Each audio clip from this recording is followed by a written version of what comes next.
Thanks for staying with us. Still talking about the nation's war, this time round in Ukraine, where 2 Russian missiles have struck a hotel in the country's second largest city, Kharkiv, injuring 11 people. This according to the governor of Kharkiv. Videos from Ukraine's State Emergency Service showed the hotel heavily damaged and firefighters are at the scene. There is more in this report. Russia has stepped up airstrikes on Ukrainian cities in the past 2 weeks. Ukrainian officials say dozens of civilians have died in those attacks from drones and missiles. Kharkiv, just 30 kilometers from the Russian border, has suffered extensive damage from Russian airstrikes since President Vladimir Putin launched his full-scale invasion of Ukraine in February 2022. In the latest strike, the governor said on the Telegram messaging service that 9 injured persons were taken to hospital, including a 35-year-old man in a serious condition. President Volodymyr Zelensky, on a visit to Lithuania on Wednesday, urged Western allies to provide more air defense weapons. The Baltic nation is among the staunchest allies of Ukraine in bolstering Kyiv's resistance to the Russian forces. In terms of GDP, Lithuania is the biggest donor of military aid to Ukraine. The U.S. contribution to Ukraine's defenses is, however, by far the largest. Mr. Zelensky said Vladimir Putin will not calm down until he destroys Ukraine. In recent days, the Ukrainian leader has held intensive talks with Western allies aimed at maintaining vital arms deliveries. Kiev's counteroffensive late last year made little progress, and some in the West have questioned Kiev's strategy, feeling concern about the course of the war. With Russia now committed to much higher military expenditure, NATO countries are struggling to boost production of artillery shells and other heavy weapons. An EU aid package worth 50 billion euros for Ukraine is stuck because of a Hungarian veto, while the divided U.S. Congress has stalled over a new tranche of military aid.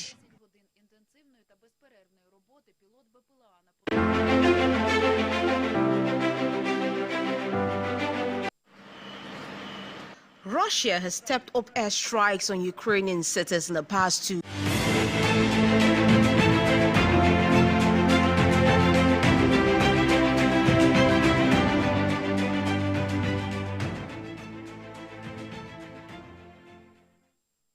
In other news, jailed Kremlin critic Alexei Navalny has told a Moscow court of freezing conditions inside his prison as he appeared via video link to outline his case against the authorities of the Siberian penal colony in which he is being held. Addressing the Supreme Court in Moscow, the opposition figure described the harsh conditions he is enduring in Arctic prison, where he was transferred to last month, alleging freezing temperatures and a 10-minute limit on eating food. The opposition figure is suing the prison authorities over the conditions of his detention. Mr. Navalny alleged that authorities are limiting the number of religious texts he can have. Countering the allegation that there are specific restrictions for Muslim inmates, the court's Justice Ministry representative called for Mr. Navalny's allegations political statement.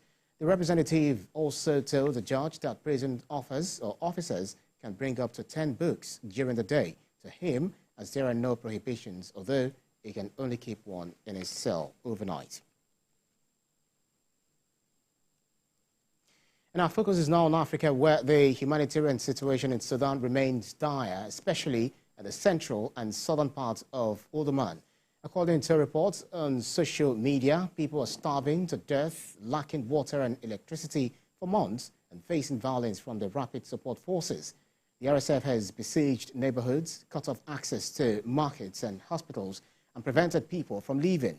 This has led to a significant increase in the price of food and service in Darfur, as well as airstrikes and delayed salaries for employees. The International Rescue Committee and other agencies have flagged Sudan as facing extreme humanitarian conditions, with the UN World Health Organization warning that nearly 18 million people across the country are grappling with acute hunger, doubling the number from a year ago. Since the war broke out in April of this year, the humanitarian situation overall is really dire, with almost 25 million people needing assistance. That's almost half of the population in Sudan. Of those, 6.7 million people were displaced. So that's 6.7 million people who had to leave their homes because of the conflict. And that's only in the last 8 months. And a staggering 17.7 million people need food assistance. They're hungry. 17.7 million people that are hungry in Sudan. And of those, 5 million require emergency hunger needs.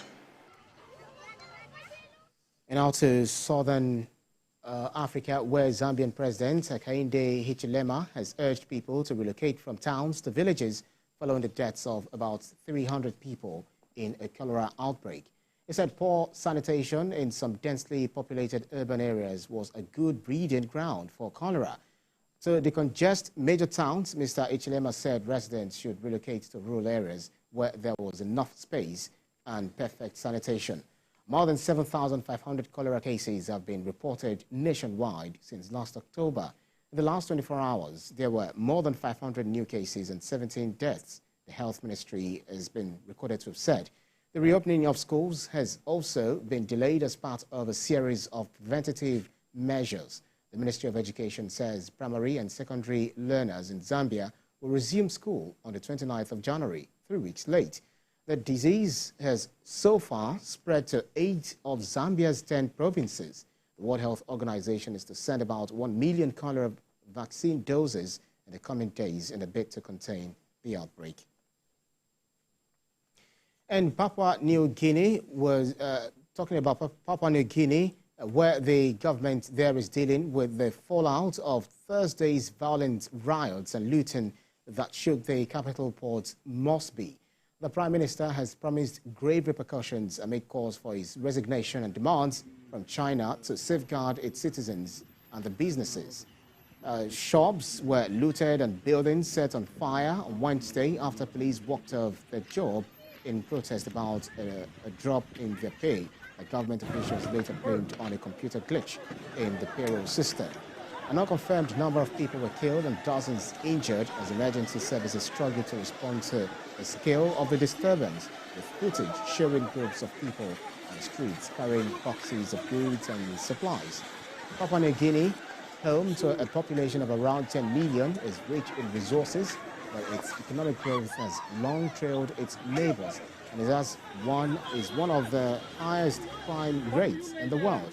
In an address to the nation on Thursday, Prime Minister James Marape said security reports suggested that while the situation had subsided in the past 12 hours, the situation is still tense.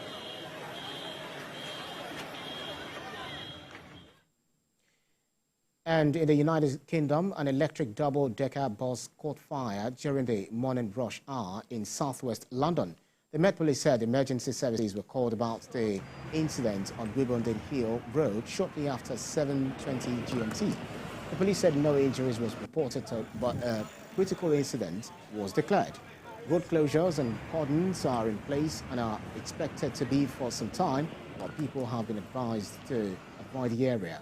A Met Police spokesperson thanked the local community for the patience and cooperation and as emergency services worked at the scene. The Conservative MP for the area, Stephen Hammond, on a post on X, confirmed the incident in Wimbledon Town Centre. Meton Police also urged the public to avoid the Wimbledon Hill Road area. Now, in